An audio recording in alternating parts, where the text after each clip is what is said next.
নমস্কার, আমি সোহিনী। আপনারা দেখছেন একটি সমবেত ইচ্ছে। কয়ে আপনাদেরকে স্বাগত। একটু লাউড বলার চেষ্টা করছি কারণ আমার গলাটা খুবই ব্রেক করে গেছে। আজকে স্করপিও লগ্ন যারা, মানে বৃশ্চিক লগ্ন যারা, তাদের সম্পর্কে কথা বলছি।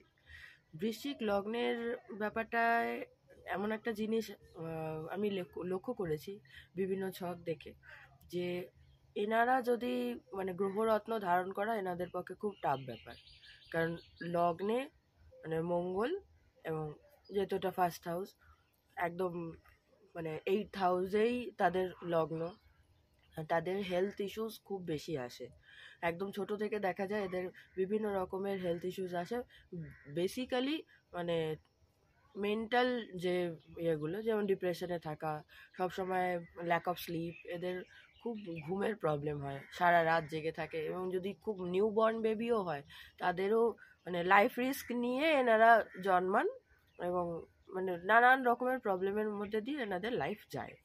এটা একদম মানে প্রুভেন। আর হেলথ ইস্যুস এনাদের একদম নিত্যসঙ্গী এমন একটা ব্যাপার। এবার রেমিডি এর কি করা উচিত? রেমেডি মঙ্গল মানে স্করপিওর যারা লগ্ন, মানে বৃশ্চিক লগ্নের যারা মানুষ, তাদেরকে রেমেডি করা খুব টাফ। কারণ এই হাউসটাকে যদি কোনোভাবে অ্যাক্টিভেট করা হয়, তাহলে কিন্তু তাদের আরও বেশি ডিটোরিয়েট করে যাবে। তো এরা কি করবেন? এনাদেরকে হেল্প নিতে হবে আর একটি গ্রহের। সেই গ্রহটি অবশ্যই অবস্থান দেখে নিতে হবে। মানে বাই চান্স দেখা গেল যে তাদের লগ্নেই শনি রয়েছেন, সেক্ষেত্রে আলাদা ব্যাপার।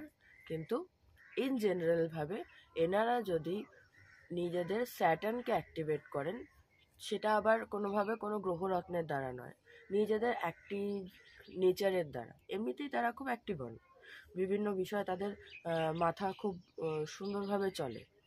মানে হেলথ ইস্যুস আছে, নিজেদের লাইফের ট্রমা আছে, যাবতীয় যা কিছু আছে, বিশেষ করে মেন্টালি তারা খুব প্রবলেমে চলেন। কিন্তু তা সত্ত্বেও তাদের কিন্তু খুব একটা ক্রিয়েটিভ এবং সাকসেসফুল একটা অরা আছে, যেটা দিয়ে এনারা লাইফটা চালাতে পারেন।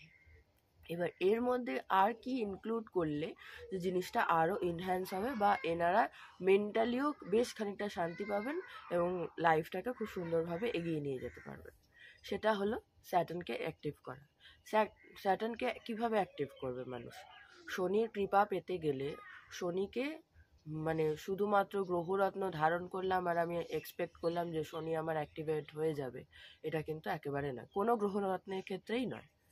গ্রহরত্ন ধারণ করার আগে সেই গ্রহরত্নটিকে চার্জ করার দরকার হয়, সেটিকে শোধন করার দরকার হয়, সেটিকে অভিষেক করে পুজো করার দরকার হয়, এবং নিজেকে সেই গ্রহটি অ্যাক্টিভেট থাকার জন্য নিজেকে চ্যান্টিং করতে হয়, মানে মন্ত্র জপ করতে হয়। এই এতগুলো কাজ তাকে অ্যাক্টিভেট রাখার জন্য করতে হয়। প্লাস যে গ্রহের রত্ন আপনি ধারণ করেছেন, যে অবস্থানটা আপনার ডাউন আছে বলে তাকে সাপোর্ট দেওয়ার জন্য গ্রহরত্ন ধারণ করেছেন, সেইটা যাতে ডাউন না থাকে বা অ্যাক্টিভেট করার জন্য আপনাকে সেই রিলেটেড কিছু কাজ করতে হয়। আমার আগের ভিডিওতে আমি কিভাবে 9টি গ্রহের ব্লেসিংস পাবেন সেই নিয়ে একটা ভিডিও করা আছে, সেটাতে আমি অলরেডি ডিটেলস আমি বলেছি। তো সেই অনুযায়ী কাজ করতে পারেন। আরও অন্যান্য অনেক রেমিডিজ আছে, সেগুলোও আপনারা করতে পারেন। এই শনির অ্যাক্টিভেশনের জন্যে শনির যে কাজগুলো সেইগুলো আপনাকে অবশ্যইভাবে করতে হবে। সেগুলো কি কি? প্রথমত তো ডিসিপ্লিনড হওয়া। ডিসিপ্লিন বলতে প্রত্যেকটা জিনিসকে লিখে নিয়ে সুন্দর করে প্ল্যান করে, এবং স্টিক টু প্ল্যান। এমনটা নয়, আর মানে স্করপিও লগ্নের মানুষরা প্রচণ্ড ফ্ল্যাকচুয়েট। আজকে সোশ্যাল মিডিয়ায় কাউকে দেখলাম, মনে হলো যে না এই কাজটাই আমাকে করতে হবে। কালকে পাশের বাড়ির কোনো এক দিদিকে দেখলাম যে সে একটা কিছু করছে, আমি অ্যাক্টিভেট হয়ে গেলাম, তখন আমি অন্য একটা পার্সন। এই ধরনের জিনিসগুলো তাকে খুব বেশিভাবে প্রবলেমে ফেলে। এবার মানে তারপরে রিলেশনশিপ ইস্যুস তো রয়েইছে। মানে প্রথমত তো ভুল পার্টনার চুজ করে ফেলাটা একটা প্রবলেম, আবার ভুল পার্টনার চুজ করে সেটাকে নিয়ে ডিল করাটা আর একটা প্রবলেম। আর খুব তাড়াতাড়ি সেই পার্টনার থেকে বোর হয়ে যাওয়াটাও একটা ব্যাপার। এগুলো এনাদের স্বভাব, যেহেতু মঙ্গল এনাদের একদম অ্যাক্টিভ জায়গায়। তো এই জিনিসগুলোকে কন্ট্রোলে আনতে হবে। প্রথমত তো নিজে আমি কি করব সেইটাকে আগে সর্টেড করাটা খুব দরকারি। পার্টনারশিপ একটা আলাদা জিনিস। পার্টনারশিপ বা রিলেশনশিপ যেটাই বলি না কেন, সেই জিনিসটা কিন্তু একটা আলাদা জিনিস। সেটার সাথে নিজেদের কেরিয়ার, নিজেদের সাকসেস, নিজেদের লাইফে আমরা কি করব, এটাকে রিলেট করার কিন্তু কিচ্ছু নেই। আর নিজের কেরিয়ার, নিজের সাকসেসটা একটা আলাদা জিনিস। এবার এটাকে ভেবে নিয়ে নিজস্ব প্ল্যানিংটা আলাদাভাবে করতে হবে, টার্গেটস ক্লিয়ার করতে হবে। নিজের মাথাটা, এই যে এত চিন্তা, এত থটস আসে, মানে সেই কম্পিউটার হ্যাং করে যাওয়ার মতো থটস আসে, পরপর পরপর পরপর হিট করেই যাচ্ছে আইডিয়াস, প্রত্যেক 5 মিনিটে মানে চেঞ্জ হয়ে যায় চিন্তাভাবনা। তো এই চিন্তা ভাবনাটা যাতে চেঞ্জ না হয়, বা কোনো একটা চিন্তাকে দীর্ঘস্থায়ী করার যে প্রবণতাটা, সেটা এই স্যাটার্ন অ্যাক্টিভেশনের ফলে হবে। প্রথমত লিখতে হবে কি কি প্ল্যানিং, কি কি কাজ, ডেলির কি কি কাজ, কোন কোন কাজগুলো করব আর কোন কোন কাজগুলো করব না, সেগুলো একদম প্রপার ডিটেলস খাতায় থাকবে। খাতার থেকে ভিশন বোর্ডে আসবে, ভিশন বোর্ডে থেকে অ্যাক্টিভেশনে আসবে। ডাইরেক্ট অ্যাক্টিভেশনে আনতে গেলে কিন্তু এগুলো হবে না। যতই মনে করা হোক যে না আমি তো করে নেব, এটা তো সাধারণ জীবনযাপন, এটাতে না করার কি আছে। মানে বৃশ্চিক রাশি লগ্নের মানুষদের এটাই সব থেকে বড় প্রবলেম, যে এনারা মানে কি করবেন এটাই বুঝতে পারেন না, কারণ এত থটস কন্টিনিউয়াসলি আসতে থাকে যে এনারা বুঝতে পারেন না যে আমরা অ্যাকচুয়ালি কি করা দরকার। আর এনাদের আউটার কোর তো অত্যন্ত মানে টাফ টাইপের পার্সন হিসাবে এনারা দেখান, যার দরুন মানে মানুষ বুঝতেই পারে না যে এদের মনে এতটা বেচেনি আছে, এতটা চঞ্চলতা আছে।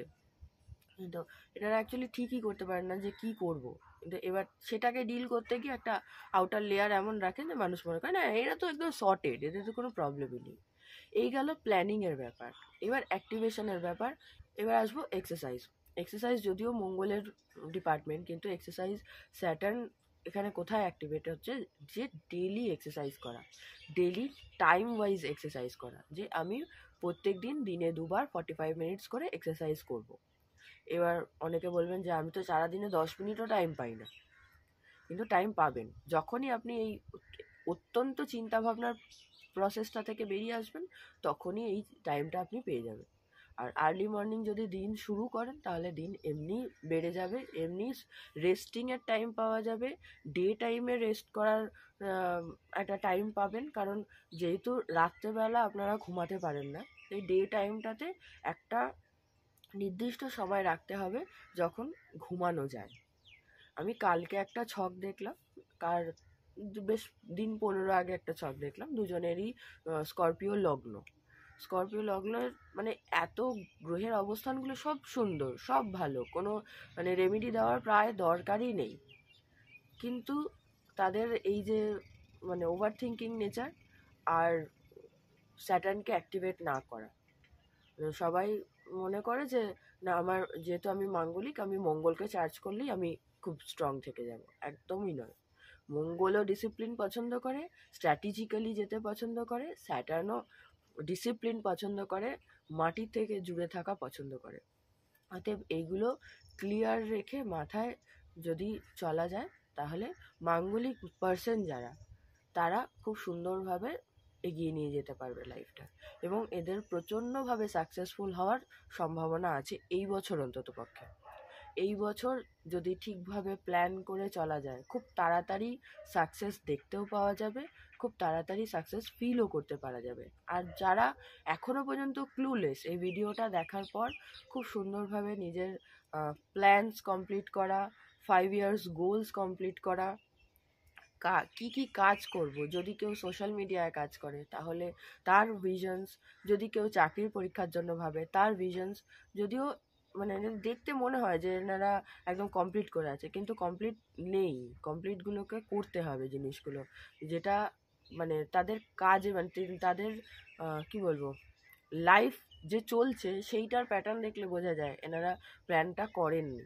দেখান যে প্ল্যান করেছি, কিন্তু করেননি। আজকে থেকে এই ভিডিওটা দেখার পর থেকে ভিশন কমপ্লিট করে সুন্দর করে ক্লিয়ার করে, আর যদি মনে হয় যে আমি খুব প্রবলেমের মধ্যে আছি, আমার খুব হচ্ছে, থেরাপি যদি সম্ভব হয় নিতে পারেন। খুব মনে লাগবে, খুব কি বলবো, আমরা যারা বাঙালি কালচারে বিলং করি তারা থেরাপি নেওয়াটাকে একদম ডাইরেক্ট অন্য কিছুর সাথে জুড়ে দেন, সেরকমটা নয়। থেরাপি নিলে তারা কনসাল্ট করে দেবেন যে আপনি আপনার মাইন্ড প্রসেসটাকে কিভাবে ডিল করবেন। তারপরে আর একটা বিষয় হলো যে প্রিভিয়াস ডে ট্রমাগুলো। স্করপিও রাশি লগ্নর মানুষ প্লাস এরিজ, মানে অনেকেরই, এমনটা নয় যে শুধু মঙ্গল এফেক্টেড পার্সন, যারা প্রিভিয়াস ট্রমা সবার আছে, সেই অনুযায়ী যদি একবার কাউন্সিলিং করিয়ে নেন তাতে কিন্তু থট প্রসেসগুলো অনেক সুন্দরভাবে চলে, অনেক কম জিনিসে মাথা খাটানো যায়। অতিরিক্ত চিন্তা করে জিনিসটাকে বড় না বানিয়ে একটা একটা একটা একটা জিনিসে যদি ফোকাস করা যায় তাহলে সাকসেস তাড়াতাড়ি আসে এবং সুন্দরভাবে আসে। সাকসেসটাকে এনজয় করা যায় ভালো। খারাপ জিনিসটা খারাপ আছে থাক, খারাপের জায়গায় থাক, ভালো জিনিসটাকে আর একটু শাইন করুক, খারাপ জিনিসটার প্রতি প্রোগ্রেসে থাকুক ও আস্তে আস্তে আস্তে আস্তে সাকসেসের বা গ্রোথের দিকে এগিয়ে আসবে। একদম মানে প্রত্যেকটা গ্রহ সাজানো থাকে এমনটা কিন্তু হয় না। একটা কম, একটা বেশি, একটা অস্ত, একটা একদম কম, একটা বর্গোত্তম, এমনভাবে থাকে। তো সেগুলো সুন্দর করে বুঝে নিয়ে প্ল্যান করে করে চলতে হবে। তো আমি এই জিনিসটা বোঝাবার চেষ্টা করলাম আজকের এই ভিডিওতে। একটু আউটার নয়েজ থাকবে হয়তো, আমাকে একটু জানাবেন কমেন্ট করে যারা স্করপিও লগ্নের মানুষ আছেন তাদের কি কি প্রবলেম হয় লাইফে। আমার বেশ কিছু স্করপিও অ্যাসেন্ডেন্ট মানে স্করপিও লগ্নের মানুষ আছেন যাদের জন্য এই ভিডিওটা আমি করলাম। আর আমাকে অবশ্যই কমেন্ট করে জানাবেন যারা স্করপিও লগ্নের মানুষ আছেন তারা সারা জীবন ধরে কেমন ফিল করেন, আর সত্যি কি সাকসেস প্ল্যানিং করার ফলে এলো না এলো না, এটাও আমাকে জানাবেন। জয় গুরু, জয় মা।